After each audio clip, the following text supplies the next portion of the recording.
What's going on YouTube? I'm Nick the Tutor, and today we're going to talk about the most controversial subject in testing, test optional. What I'm going to do today is explain exactly how to evaluate if you can go test optional or not. I'm going to explain what the analysis is and how you can determine whether it's good for you or it could result in rejection to one of your top colleges. Now let's get into it.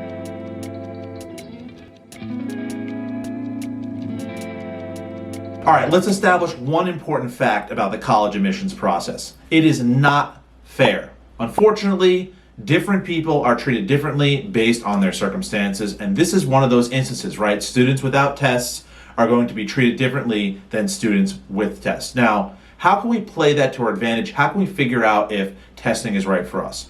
From a general perspective, what you want to think about is what is the 50th percentile SAT score for any one college? Let's pick an example. Say school X, right? If school X prefers that students send in an SAT score of 1300 or above and you have a 1330, then you probably do not want to go test optional.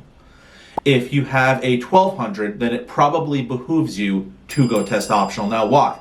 They're typically not going to accept students with a 1200 if that falls below their 25th percentile score. So what you should do is look up those scores, and that's how you can make a preliminary determination whether test optional is right for you or not. Now you're probably saying to me, Nick, I don't know what my score is yet. Well, I have an answer for that. If you don't know what your score is and you're planning to take the SAT or ACT, you should see if your score is in the ballpark. What I mean by ballpark, I mean within 200 points on the SAT, within say 5 or 6 points on the ACT. If you're within that range, you can study and bring your score up enough to get there. Now look, students have brought their score up 200, 300, 400 points. It's happened. So I don't want to discourage you if you do want to apply to a certain school and to bring your score up to that level. You definitely should try. Kids do it every single year. But just trying to generalize for this video, you need to be within a range that will work. Now, if your score is way outside of that range, then you probably don't want to send it in. But you're also saying, Nick, what if I'm applying to Harvard? Or what if I'm applying to a really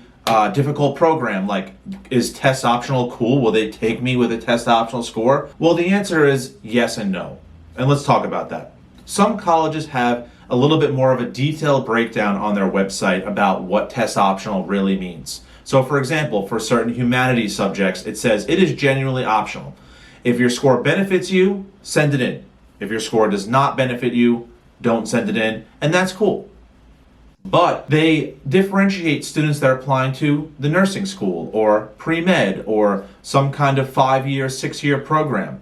For those students, it's either highly recommended or required. And there's other categories of students, like students that are homeschooled or students that are applying to a BS-MD program that have to send in test scores. So what you need to do is evaluate your own situation and say, okay, what school am I applying to? What major do I want to have as my college major? What programs am I applying to? If a school is test optional, that does not mean that it's test optional for every major or for every program. So it's a little bit more complicated than people want to make out at first glance. That said, this example of a real school indicates that some students genuinely can apply test optional. Now, statistics are now coming out about how schools are accepting students. For example, one major college reported an 18% acceptance rate, and they said about 50% of the students that applied to the school that year sent in test scores.